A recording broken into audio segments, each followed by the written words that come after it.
la gloire, Seigneur. Et merci pour ce moment exceptionnel. Toutefois que nous devons, Seigneur, nous tenir en ce lieu.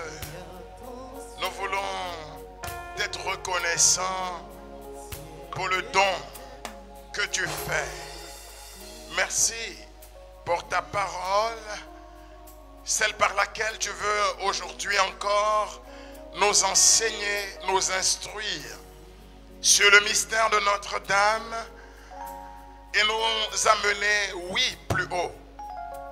Là où tu veux restaurer parfaitement notre dignité et nous redonner, Seigneur, notre position en toi.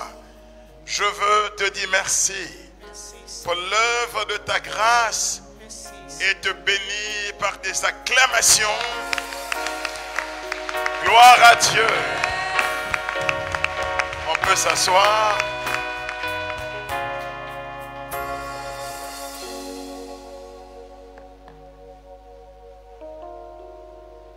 Porté par les ailes de l'aigle.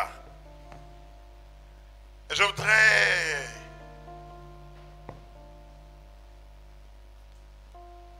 m'excuser auprès de tous ceux qui vont nous suivre et qui ont attendu la suite de ce séminaire. Alors, ce n'est pas par négligence que nous n'avons pas continué le séminaire, mais c'est par excès d'occupation. Un enfant de Dieu est occupé. Jésus dit, mon Père est encore à l'œuvre. Et moi aussi, je suis à l'œuvre. Un désœuvré n'est pas un enfant de Dieu. Non. Il y a tellement à faire. Ouh là là. Waouh. Et il dit, je ne fais, parlant de Jésus, que ce que je vois faire au Père. Paul dit, évangéliser n'est pas pour nous un motif pour nous enorgueillir, un titre de vaine gloire. Il dit, la nécessité nous a été imposée. Malheur à nous si nous n'annonçons pas l'évangile. Malheur à nous si nous n'annonçons pas l'évangile. Oh.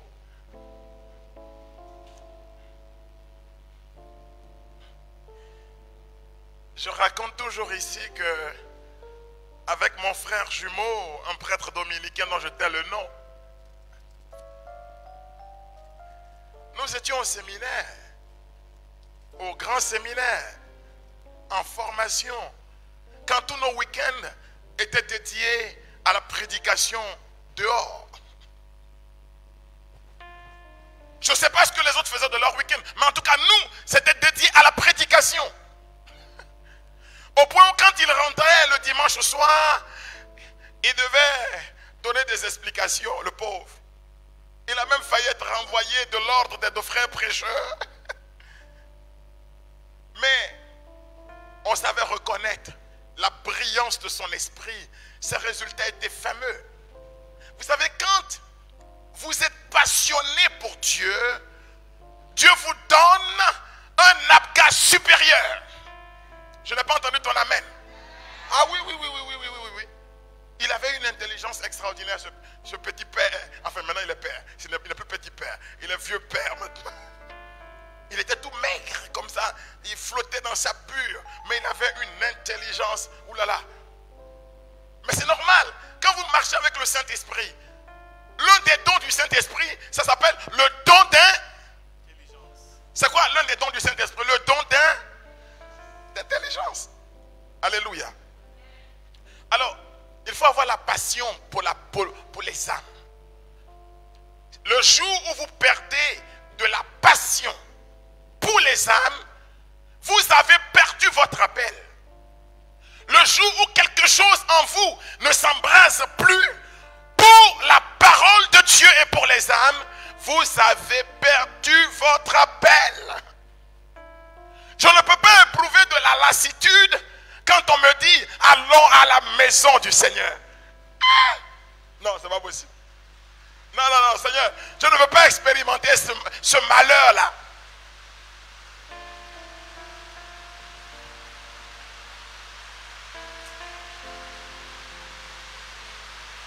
Il pleut. Le Saint-Esprit est là. Est-ce qu'on peut prendre ce chant-là? Il pleut. Le Saint-Esprit est là. On va louer Dieu.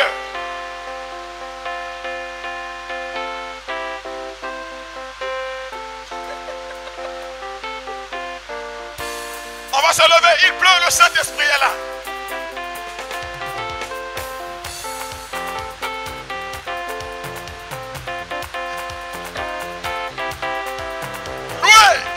Le Saint-Esprit est là.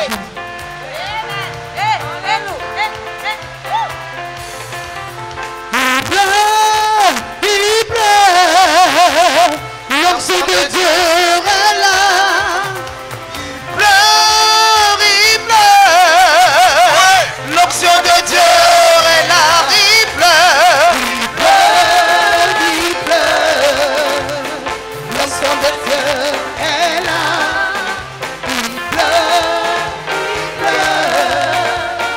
L'onction de Dieu est là. La pluie va tomber. Dans les cœurs assoiffés. Que l'Esprit tombe dans les cœurs assoiffés.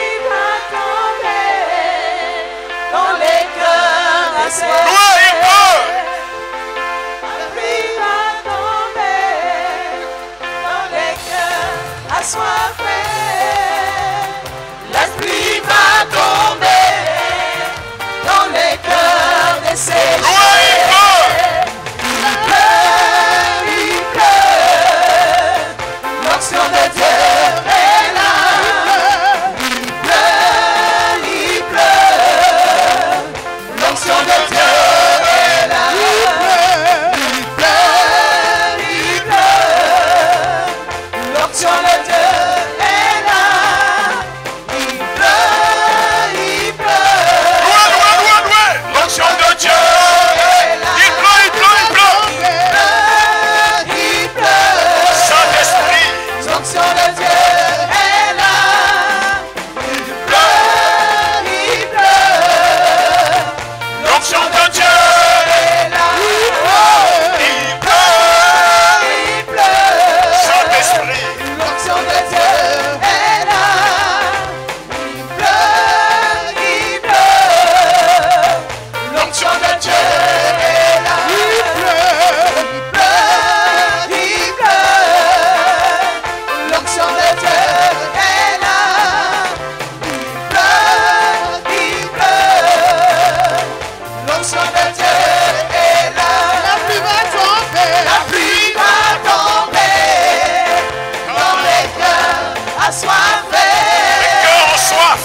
La pluie va tomber. Faut que la pluie tombe. Dans les cœurs desséchés. La pluie va tomber. Dans les cœurs assoiffés. La pluie va tomber. Dans les cœurs desséchés. Il pleut. Il pleut. Il pleut. L'onction de Dieu est là. Il pleut. Il pleut. L'onction de Dieu. Que l'onction soit Il avec vous. pleut. Il pleut. L'onction de Dieu est là. Louez, Saint-Esprit. Il pleut. L'onction de Dieu est là. Il pleut. Il Saint-Esprit pleut. en présence. L'onction de Dieu est là. Il pleut. Il pleut. L'onction de Dieu est là. Il pleut. Il pleut. L'onction de Dieu est là. Il pleut. L'onction de Dieu est là. On a donné des acclamations.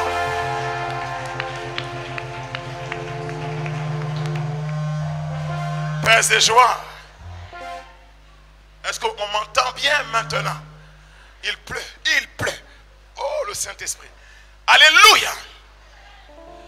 Ce n'est donc pas par négligence que nous avons interrompu le séminaire sur les ailes de l'aigle à l'école de Marie. Mais comme je l'ai dit, par excès d'occupation. Alors ce soir, je voudrais aborder l'acte 2 de ce séminaire. Dans l'acte 1, nous avons vu ensemble la mystique du nom femme. Car, aussi curieux que cela puisse paraître, jamais Jésus, le Fils de Dieu, le Fils de Joseph, Jésus, dans son humanité profonde, en tant qu'il est fils de Joseph, jamais il n'a appelé sa mère Marie. Par le nom, le prénom de sa mère, mais ça on peut le comprendre, car chez les Juifs comme chez les Africains, il est difficile d'appeler sa propre mère par son prénom, ce qui est tout à fait différent avec l'Occident. Mais là où ce n'est pas un défaut de culture, c'est que jamais Jésus ne l'a appelée également mère. Jamais. La seule fois, ou les deux seules fois, où Jésus a appelé Marie mère,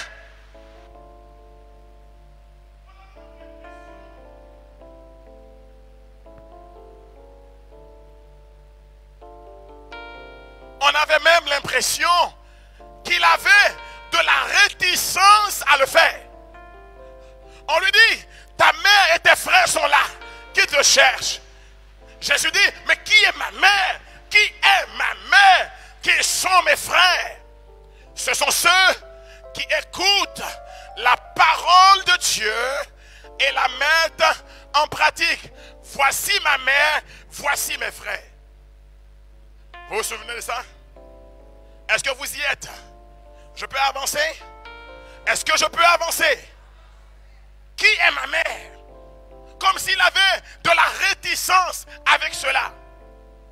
La deuxième fois où Jésus utilise le vocabulaire ma mère, nous sommes en Jean 19, le verset 26. Jean 19, 26. Jésus était sur la croix à l'instant ultime et il nous a donné son testament, son ultime parole. Au pied de la croix était là sa mère et le disciple qu'il aimait. Alors Jésus dit, femme, voici ton fils. Et aux disciples qu'il aimait, voici ta mère. Voici ta mère. Voici ta mère. Voici ta mère. Voici ta mère.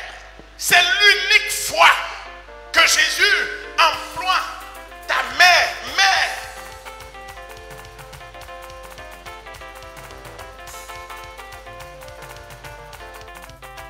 Chers frères,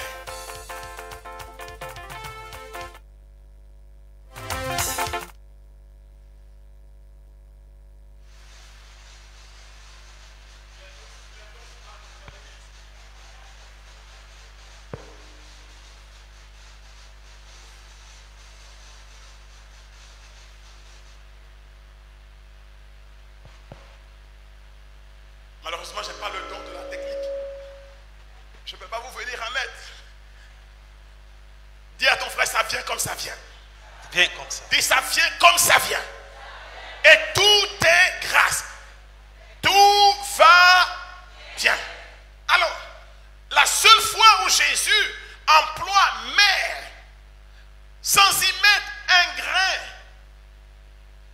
d'étrangeté, où cela lui vient avec un minimum d'affection, on pourrait dire, il ne se l'attribue même pas à lui. Il dit, voici ta mère. Il ne dit pas ma mère. C'est extraordinaire. Mais Jésus, chaque fois, l'appelle femme. Il l'apercevait d'une manière différente. C'était trop peu pour lui que de l'appeler mère. Il fallait l'appeler du nom qui dévoile sa nature aux yeux de Dieu. Elle est femme. Elle n'est pas une femme. Elle est la femme. Oh, oh.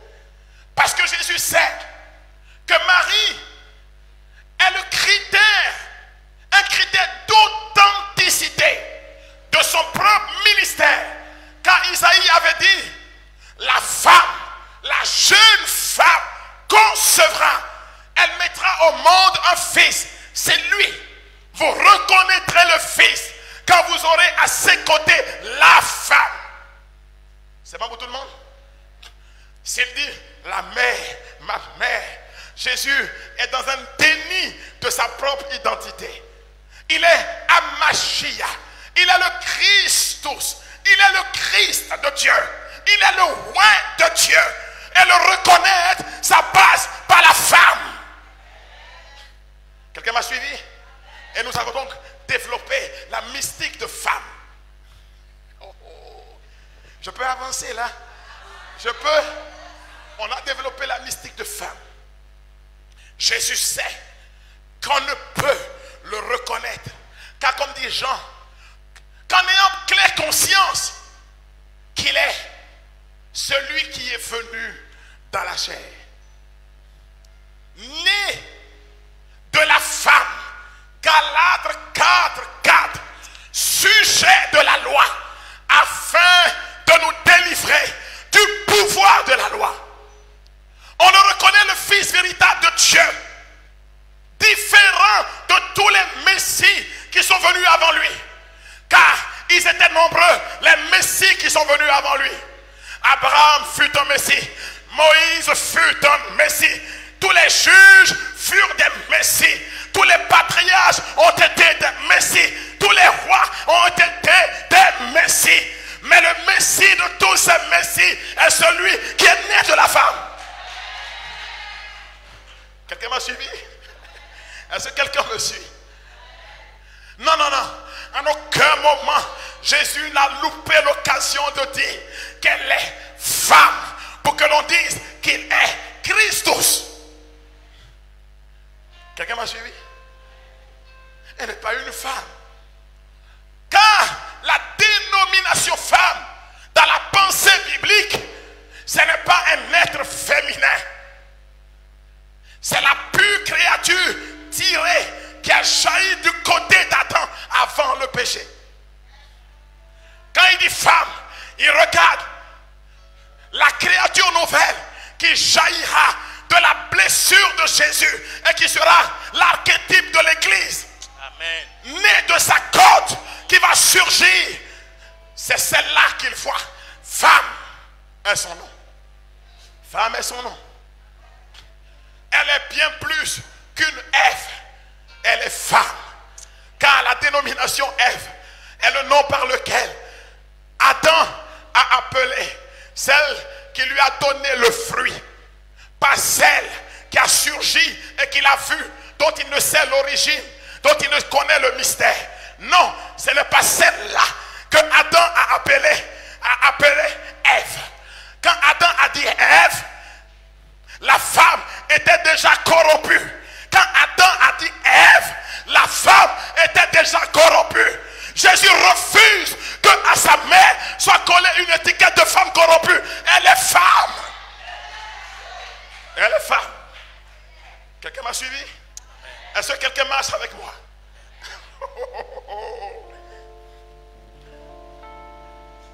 Dans l'étape 1 du parcours sur les ailes de l'aigle, nous avons donc visité la mystique du nom femme. Aujourd'hui, nous allons visiter femme couronnée d'étoiles. Femme couronnée. Une femme couronnée. Vous êtes là avec moi?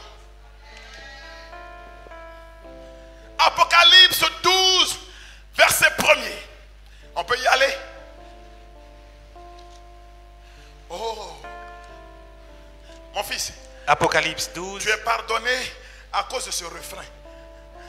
Parce que une grande sanction t'attendait. Mais là, tu as su me piéger. Hein? Parce qu'on dit couronné. Est-ce que vous entendez le doux murmure qui passe? Est-ce que vous pouvez me fredonner ce chant qui me donne des inspirations? Est-ce qu'on peut se lever? Hein? Non, c'est l'esprit de mon Père qui parle à travers tes doigts. Est-ce qu'on peut prendre ce cantique? Nous voulons la saluer. Nous voulons la saluer. Vierge sainte, elle est drapée du soleil. Elle est drapée du soleil. Oh. Elle est couronnée. Elle est couronnée. Elle est couronnée. Elle est couronnée. Est-ce qu'on peut reprendre là où vous l'avez laissé? Couronnée d'étoiles, la lune est sous tes pas. La lune est sous tes pas. En toi nous est donné l'aurore du salut. Un bisou pour elle. Et puis des acclamations. Apocalypse 12, 1. Écoutez bien ce passage de la Sainte Écriture qui est advenu sur l'île de Patmos, alors que dans une vision, Jean voit. Il faut que tes yeux voient. Amen. Il faut que tes yeux voient. Je dis, il faut que tu deviennes un voyant. Ton amen ne m'arrive même pas. Hein? J'en vois. Vous savez, on devient ce que l'on voit. Amen. Jean avait toujours une longueur d'avance. Il pouvait courir plus vite que Pierre parce que ses yeux voient. Quand vos yeux voient, vous courez plus vite que les autres. Parce que vous connaissez la trajectoire. Vous connaissez le chemin. Vous connaissez la direction. Quand vos yeux voient, vous n'avez pas peur du temps. Le temps est avec vous. Le temps devient un allié pour vous. Le temps devient un collaborateur pour vous. Vous n'avez pas peur du temps. Vous avez la sérénité et de la patience parce que vos yeux ont vu. Je vous parle de choses que vos yeux ont vues. Il faut que vos yeux voient. Les yeux qui voient sont différents. Les yeux qui voient sont différents. Et les yeux qui ont vu gardent l'empreinte de ce qu'elles ont vu. J'étais à l'UQAO, je devais être dans ma dernière ou ma avant-dernière année de théologie. J'étais allé étudier. J'étais en salle tout seul, j'étudiais. Et au moment où je levais les yeux, j'ai vu une jeune femme qui passait. Les yeux. Oh, oh, oh. J'ai rencontré du regard, son regard. J'ai vu ses yeux. Quand j'ai vu ses yeux, j'ai bondi de ma chaise. Les pervers auraient parlé d'un coup de foudre. Mais je vous dis que c'est plus puissant qu'un coup de foudre. Ah, les yeux qui ont vu. J'ai couru à la porte pour la regarder partir. Parce que mes yeux ont rencontré ses yeux. Il y avait comme un éclair dans ses yeux. Quelque chose que, avec le vocabulaire que j'ai, je ne suis pas encore en mesure de vous l'expliquer. Je suis resté à la porte. La jeune dame avançait et elle savait que quelqu'un la regardait derrière.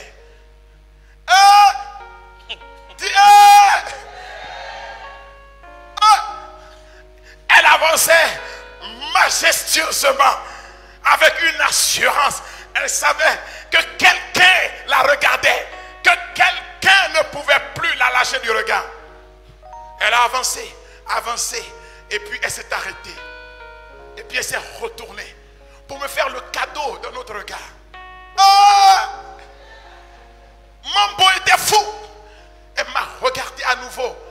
la souris. Ces yeux-là, je savais que je les connaissais quelque part. Ces yeux-là, je savais que je les connaissais quelque part. Et j'ai commencé à poser la question à tous les étudiants que je rencontrais, à tous ceux que je rencontrais. On dit, mais il y a quel problème? Je dis, la femme qui s'en va là, vous ne la connaissez pas. La femme qui part, vous ne la connaissez pas. Et elle, non, non. Quand vos yeux voient, vous n'avez peur de rien. Amen. Vous ne cherchez plus ce qui est à vous. Elle partait tranquillement avec une dignité. Et puis, il y a un père qui passait. Il dit, tu veux parler d'Alphonsine? Quand il a dit Alphonsine, mais c'était comme un frisson dans tout mon corps, une onction de la tête aux pieds. Je me suis souvenu de là où j'avais connu ces yeux-là. En 1994, et même avant, j'avais vu le film des apparitions de Kibeyo.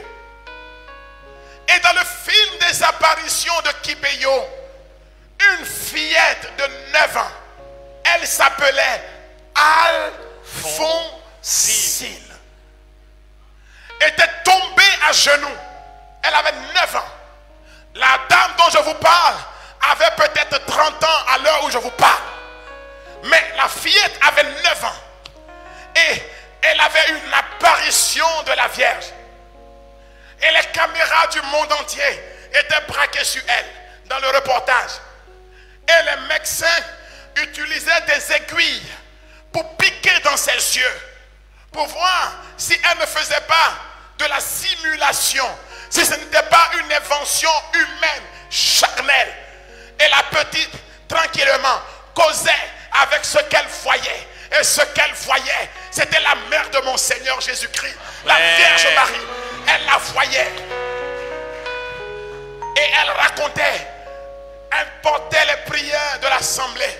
Et elle ramenait les commissions et les messages de la Vierge. Elle avait 9 ans. Je l'ai vue au milieu de nombreuses jeunes filles qui avaient des apparitions. Elles étaient nombreuses qui avaient ces apparitions. La plupart sont mortes.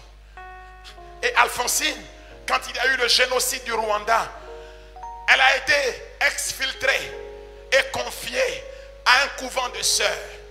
Elle était devenue une grande jeune demoiselle et elle était devenue religieuse, Clarisse à l'époque. Donc c'était une religieuse qui passait et que mes yeux avaient rencontrée. Mais j'ai vu les yeux de l'Alphonsine de 9 ans qui voyait la Vierge. La Vierge avait laissé une lumière particulière dans ses yeux, car elle est drapée de l'éclat du soleil. Quelqu'un m'a suivi? Quand vous voyez, vous êtes différent. Les gens peuvent dire ce qu'ils veulent, hein? Mais vous n'êtes plus les mêmes. Il faut que tes yeux voient. Quand vous voyez, vos yeux portent la limpidité d'un cristal. Elle vous laisse une lumière dans les yeux. Demandez à Véronique, quand elle a vu, il lui a laissé dans son foulard l'empreinte de son visage.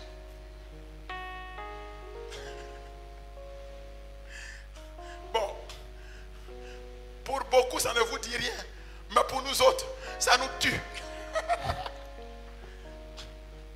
Quand j'étais petit, il y avait un chanteur français qui dit « Elle a les yeux Revolver. » Mais pour elle là, c'est des yeux Kalachnikov. Non, quand vous avez vu, vous avez vu. Est-ce que vous êtes avec moi? Je peux avancer. Est-ce que je peux avancer? Apocalypse 12, à partir du verset 1er. Un grand signe. Un grand signe. Je n'aime pas cette traduction. Parce que vous savez, ici nous ne sommes pas dans un superlatif. C'est un grand signe. Je veux un superlatif absolu. Un signe Grandiose. Un signe. Grandiose. À vous, un signe. Un signe. Grandiose. Parce qu'un grand signe, c'est quantifiable. Mais un signe grandiose, il n'y a pas d'unité pour quantifier. C'est un signe grandiose. Et c'est quoi le signe? Quel est ce signe? Tu es dans ta parole. Le signe grandiose apparu dans le ciel. C'est un signe qui apparaît pour ceux qui lèvent la tête. Pour ceux qui prennent leur envol comme des aigles. C'est bon? Vous savez pourquoi vos yeux ne voient pas souvent? Ça, c'est Jérusalem. Parce que nous considérons les choses de la terre. Quand vous avez la tête fourrée dans les choses de la terre, vous ne prenez pas l'envol de l'aigle. Or, quand vous êtes un homme des sommets, vos yeux voient ce qui est dans le ciel. Y a-t-il ici des gens qui veulent se lever?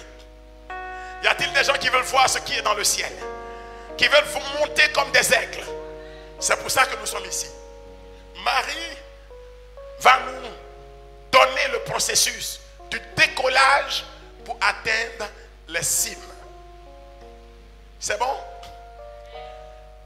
Vous êtes avec moi? Vous êtes bénis? Amen. Est-ce que vous vous sentez béni? Si vous êtes fatigué, je m'arrête. Hein? Parce que moi, je sens quelque chose qui brûle en moi. Un signe grandiose apparu dans le ciel. Quel est ce signe? Une femme. Quel est ce signe? Une On femme. ne dit pas Marie, on ne dit pas une mère, on dit une Femme. femme. La mystique du nom femme. Qui est cette femme? On nous donne les caractéristiques de la femme, on nous décrit la vision. Le soleil l'enveloppe. Une femme dont le vêtement s'appelle soleil. Or, nous savons tous que dans la mystique chrétienne, le soleil est une métaphore qui renvoie à Dieu lui-même. C'est une représentation symbolique, anagogique de Dieu. Dieu est un soleil sans déclin. Un soleil, écrivez ça, qui ne s'éteint pas. Dieu est un soleil le matin, un soleil à midi, un soleil à minuit, un soleil à 4 heures du matin, un soleil tout le temps. Un soleil qui ne connaît pas de déclin. Dans le livre de Sophonie, il dit: mon soleil de justice apparaîtra. Et qui est apparu? Le Fils de Dieu. Et qu'est-ce qu'il a dit? Je suis la lumière du monde. Je suis l'accomplissement de la prophétie de Sophonie. Je suis le soleil. Quelqu'un m'a entendu? Amen. Mais vos amens sont timides. Hein? Amen. Je dis à tous ceux qui nous regardent, vraiment c'est dommage que vous soyez loin. Il faut venir à Saint-Paul. Ah, il y a du balèze ici, il y a du costaud. Je suis désolé, mais c'est comme ça que ça y est. Ça vient comme ça vient. Nous sommes à l'école de sa parole. Qui est Jésus-Christ? Il est le visage de Dieu rendu visible. Il a dit en Jean 14, 9, qui m'a vu, a vu le Père. En Colossiens 1, 15, il est l'image visible du Dieu invisible. Il est le soleil. Je suis la lumière du monde qui marche derrière moi à 5 heures du matin, à minuit le soir, à 3 heures du matin, quelle que soit l'heure, qui marche derrière moi, ne marche plus dans la nuit, mais il aura la lumière de la vie. Amen. Votre amen ne me bénit pas. Ça dit, vous devez envoyer des pincement au cœur à ceux qui vont nous suivre cette vidéo. Qu'ils aient des regrets de ne pas être ici, dans cette arène de gloire. Donc, vos amens doivent être des amens forts. Il n'y a pas meilleure manière de fructifier son dimanche après-midi qu'en venant dans cette arène. Ah oui, c'est comme ça. Et de laisser Dieu nous parler. Une femme enveloppée du soleil. Dieu n'a pas trouvé un vêtement assez beau pour cette femme. Il a parcouru les rues des Champs-Élysées.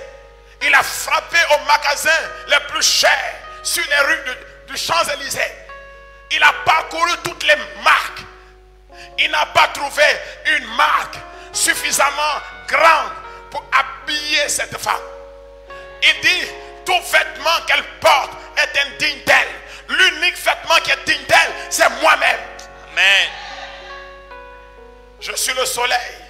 Son habit s'appelle soleil. Non, vraiment, je ne sais pas. Je ne sais pas. Tu nous fatigues.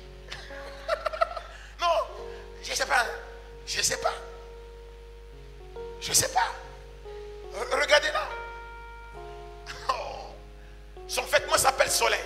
Ça n'est pas fini. La lune est sous ses pieds. La lune perd de sa superbe quand la lune la voit. La lune est la représentation symbolique de la perfection et de la beauté dans la Bible. Devant cette femme, la lune se cache. Elle cède la place. Elle est la femme devant qui la beauté cède la place. Il n'y a plus de canon de beauté. Quand elle est là, tous ceux dont les yeux ont vu sont unanimes pour dire, rien ne peut nous restituer cette beauté. Humblement, je peux vous dire que c'est vrai. Dans ma petite vie, il m'a été donné, parce que vous savez, il paraît que quand on dit ces choses-là, maintenant ça fait un bizarre. Bon, je laisse tomber alors. Bon, tous ceux qui l'ont vu là, disent que toutes les représentations ne valent pas la réalité. Mais ils ont tous un dénominateur commun. La beauté là est tellement saisissante que pour rien au monde, vous ne voulez la perdre, cette beauté. Et tous ceux qui ont vu ont écrit qu'ils ont voulu mourir à l'instant. Pourquoi ont-ils voulu mourir? Parce qu'ils ne voulaient pas se perdre la vision. Quand ils sont revenus à eux-mêmes, qu'ils ont compris que c'était une vision, ils ont voulu mourir pour continuer de voir. Est-ce que vous savez ce que ça veut dire? Quelqu'un que tu as vu, tu veux mourir pour voir ça toujours. Yeah. Dis yeah. Mais il y a des gens, quand tu les as vus, tu ne veux plus les voir, tu te sauves. Elles ne sont pas comme ça. Tu ne peux pas avoir le regret de l'avoir vue, si ce n'est pour continuer à la voir. En tout cas, moi, dans mes études de spiritualité que j'ai faites, j'ai eu de la passion à lire les récits des apparitions pour comprendre l'état psychologique, émotionnel que les gens qui ont eu ces apparitions ont vécu. Je peux vous dire qu'ils sont unanimes. La lune est vraiment sous ses pieds. Amen. Recul de la beauté quand vous la voyez. Vous êtes dans des repères qui sont différents. La beauté porte un autre nom quand vous la voyez. Oh, oh, oh. Dieu lui-même, elle confesse de sa propre bouche, s'est penché sur l'abaissement de sa servante. Il a cherché à continuer de voir. Vous savez, vous vous penchez quand ce que vous voyez commence à vous échapper. N'est-ce pas? Quand elle s'abaisse, Dieu se penche. Vos amens sont tellement timides. La lune est sous ses pieds. Mais ce n'est pas mon propos ce soir. Mon image ce soir, c'est ce qui vient. Et 12 étoiles couronnent sa tête. Elle est couronnée de 12 étoiles, je voudrais ce soir parler de la femme couronnée. La femme couronnée, c'est la femme qui règne. C'est une femme roi. Enfin, une reine. J'ai utilisé la femme roi parce que j'ai regardé un film qui m'a beaucoup plu, The Woman King, les Agojé, de mon peuple du Bénin. La femme roi. Cette femme est couronnée. Elle est couronnée de 12 étoiles. N'est-ce pas? C'est une femme qui règne. Et elle a un règne sur une ville. Vous régnez sur un royaume, n'est-ce pas? Le royaume sur lequel elle règne, on nous dit qu'on lui a délégué un règne sur 12 portes. Parce que les étoiles représentent des portes. Et les portes dans la Bible représentent le prestige d'un royaume. Plus un royaume est grand et prestigieux, plus ses portes sont nombreuses. Si le royaume n'est pas grand, on n'a pas suffisamment d'armée pour protéger chacune de ses portes. Donc on lui donne une entrée, une sortie. En général, les royaumes avaient 2 portes. Une porte pour entrer, une porte pour sortir. Plus l'empire est grand, plus l'empire est puissant, et plus le nombre de portes augmente. Vous me suivez? Cette femme, à la base, elle règne sur un certain nombre de portes du royaume. Et les portes sur lesquelles vous régnez sont représentées par les étoiles qu'on met sur votre couronne. La femme, elle règne a priori sur 12 portes. Puisque sa couronne est de 12 étoiles. Mais allons voir dans la Bible. À l'époque de la reine Esther, à l'époque de la reine Esther, à l'époque de la reine Esther, dans Esther au chapitre 5, le verset 3, le roi dit à Esther,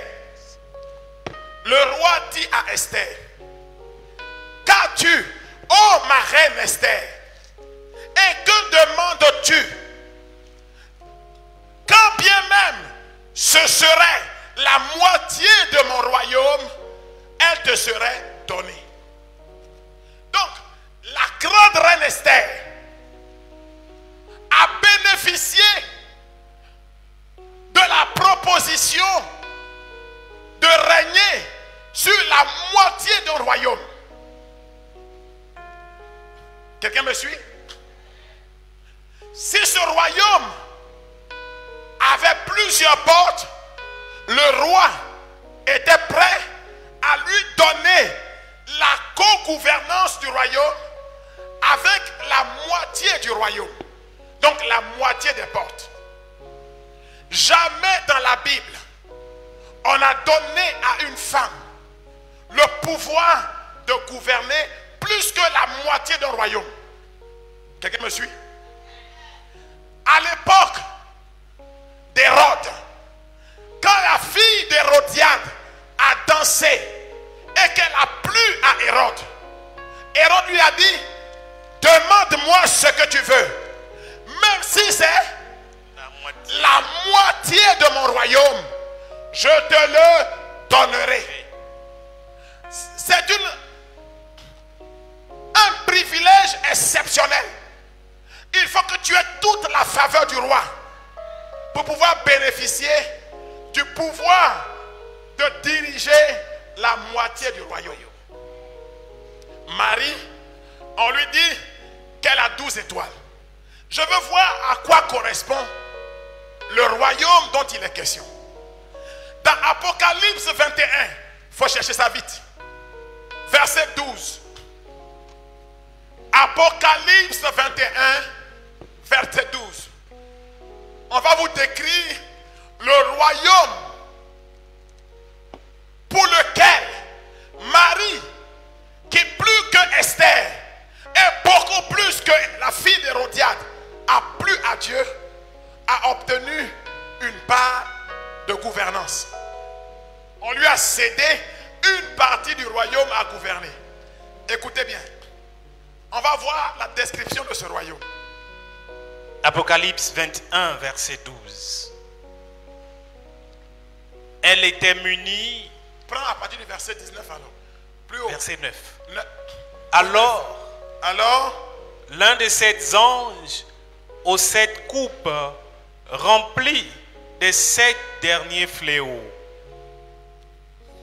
Plus loin. Vas-y.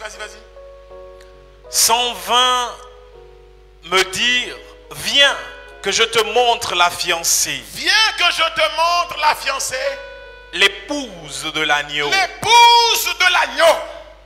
Il me transporta donc en esprit Il m'amena en esprit sur une montagne de grande hauteur sur une haute montagne. et Et là, me montra la cité il sainte. me montra la cité sainte. Qu'est-ce qu'il m'a montré? La cité sainte. Qu'est-ce qu'il m'a montré? La cité sainte. La cité sainte. La cité où règne la femme. Écoutez bien comment il décrit la cité. La Jérusalem qui descendait du La ciel. cité s'appelle Jérusalem qui descend du ciel. De chez Dieu. De chez Dieu. Avec en elle la gloire de Dieu. Et je vois sur la cité la gloire de Dieu. Écoutez bien.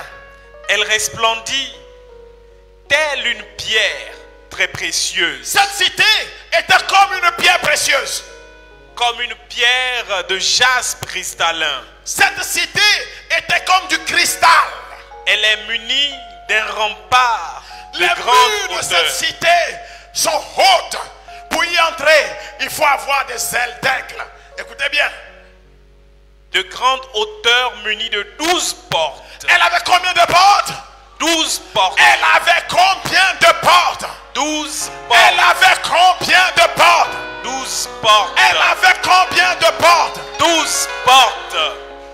La cité avait 12 portes. À Esther, on a promis la moitié d'un royaume. À Hérodiade, la moitié d'un royaume. Mais le Père qui est en haut, il donne à la femme une couronne de 12 étoiles. Or la cité a combien? 12 portes. Il renonce à son règne pour qu'elle règne sur toutes les portes. Mais Elle n'a pas droit à la moitié d'un règne, à la moitié d'un royaume. Elle a droit au royaume tout entier. Amen. Oh, je veux des acclamations pour elle.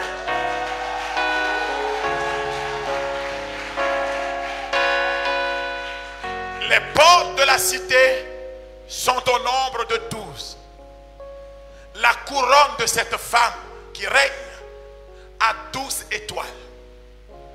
La confiance de Dieu en elle est une confiance absolue, entière et totale. Amen. Le Père qui est en haut peut dormir tranquille tant qu'elle est sur son règne. Tant qu'elle règne dans son royaume, il peut se reposer. Elle fait le job. Dis à ton voisin, elle fait le job.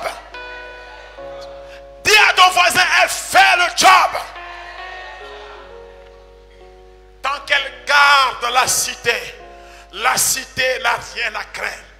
Car la Bible dit que Dieu lui a donné le pouvoir de marcher sur la tête du serpent. La cité est en sécurité parce que son pied est sur la tête du serpent. La cité est en sécurité. Quand elle règne dans ta vie, ton cœur et ta vie est en sécurité. Amen. Son pied est sur la tête du serpent. 12 étoiles 12 pour portes. 12 portes. Un règne total. Ce n'est pas moi, Mambo, qui l'enseigne. Hein. C'est la parole de Dieu qui nous l'a enseigné. Alors, pour confier un tel royaume, il eût fallu que Dieu lui donne une autorité exceptionnelle. Apocalypse 12, 14.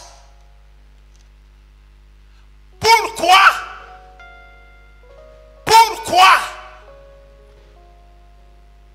il lui faut une autorité exceptionnelle? Parce qu'elle doit protéger la Jérusalem d'en haut et qui descend d'auprès du Père.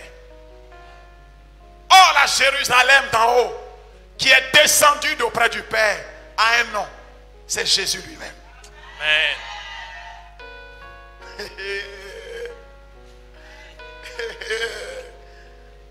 Il est le royaume pour nous. Amen. Il dit, si on vous dit, le royaume est ici, le royaume est par là, n'y allez pas. C'est lui-même, le royaume. Amen. Quelqu'un m'a suivi? Amen. Apocalypse 12, 14. Écoutez bien. Apocalypse 12, 14. Mais elle reçut Cette femme couronnée de 12 étoiles qui doit gérer la cité qui descend auprès de Dieu et qui doit être devant chacune des portes pour protéger la cité. Elle reçut de Dieu les deux ailes. quoi? Les Qu'est-ce deux qu'elle a ailes. reçu? Les deux ailes. Qu'est-ce qu'elle a reçu? Les deux ailes. Les deux ailes Du grand aigle. du grand aigle. Ton amen là, c'est pas arrivé à moi. Amen. Est-ce que je peux avancer? Avance. Est-ce que je peux avancer? Est-ce que je peux avancer? Est-ce que je peux avancer? Est-ce que je peux avancer? Elle reçut pour pouvoir sécuriser la cité. Elle reçut les deux ailes Du grand aigle. pas de l'aigle, mais du grand aigle. Qui est le grand aigle? L'aigle est la représentation symbolique de Dieu lui-même. Comme l'aigle est dans les sommets et habite les rochers. Or, les rochers, c'est Dieu. Ainsi, la puissance de Dieu est-elle signifiée par la hauteur de l'aigle? Dieu dit, comme le ciel est en haut par rapport à la terre, ainsi mes pensées par rapport à vos pensées. Dieu se définit bibliquement parlant à travers une image symbolique, l'image de l'aigle. Le Père est le grand aigle. Or, la puissance de l'aigle est dans son aile. Donc la toute puissance de Dieu, ce n'est pas une aile, mais c'est les deux ailes. Est-ce que quelqu'un peut dire les deux ailes? Deux ailes. Pas la moitié de sa puissance, pas un grand pouvoir, pas assez de puissance, mais l'omnipotence de Dieu, la toute puissance de Dieu. Les deux ailes du grand aigle ont été cédées à la femme. Quelqu'un m'a suivi? Amen. Si tu joues avec l'autorité de Marie, tu vas prendre drap. Je n'ai pas entendu ton amen. Les deux ailes de l'aigle, on n'a pas dit que la femme a des ailes et qu'elle est puissante. Mais c'est un don de Dieu. C'est le vouloir de Dieu. C'est la volonté souveraine de Dieu que de céder à la femme l'omnipotence qui est en lui-même. Les deux ailes du grand aigle. Les deux ailes de l'aigle furent données à la femme. Car sans cette autorité, comment pouvait-elle mériter de porter une couronne de 12 étoiles? Comment pouvait-elle se tenir devant chacune des portes de la cité qui vient d'en haut, la Jérusalem qui descend auprès du Père? Elle ne pouvait pas.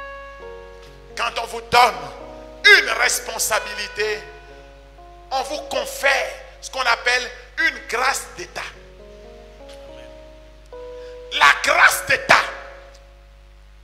est la capacité à porter un ministère, une fonction. C'est ce que Dieu vous donne pour pouvoir assumer une charge. Ce que Dieu donne à la femme pour pouvoir assumer sa charge de porter une couronne de 12 étoiles. Qu'est-ce que c'est? c'est les deux ailes de l'aigle. Pour ce soir, je veux m'arrêter ici. C'est parce qu'elle a reçu les deux ailes de l'aigle que nous allons voir dans le dernier séminaire comment Marie nous fait prendre nous aussi de l'envol sur le dos de l'aigle. Que la Vierge souveraine, Virgo Potens, la Vierge puissante, Virgo Potens parce qu'elle a reçu les deux ailes du grand aigle pour voler dans les sommets, fasse de nous les enfants de la femme, des hommes et des femmes capables de voler avec elle pour atteindre les sommets de la montagne de Sion, pour que nous devenions non pas des poussins qui marchent par terre ou des poules de basse-cour, mais que nous devenions des aigles qui montent au haut, au firmament de la gloire de Dieu, et en qui la prophétie du psaume 24 s'accomplit, qui peut gravir la montagne du Seigneur et arriver dans son lieu élevé. C'est l'homme au cœur pur, fils de Marie, et qui monte avec elle pour atteindre le sommet. Que le Seigneur vous bénisse. Que le Seigneur vous bénisse. Que le Seigneur vous bénisse. Que le Seigneur vous bénisse. Que le Seigneur vous bénisse. Que le Seigneur vous bénisse. Parce qu'elle a reçu les ailes de l'aigle, Marie peut nous prendre sur son dos pour nous amener au sommet comme des aigles. Car un aigle fait des aigles. Que Marie vous couvre de son manteau bleu. Amen. Amen.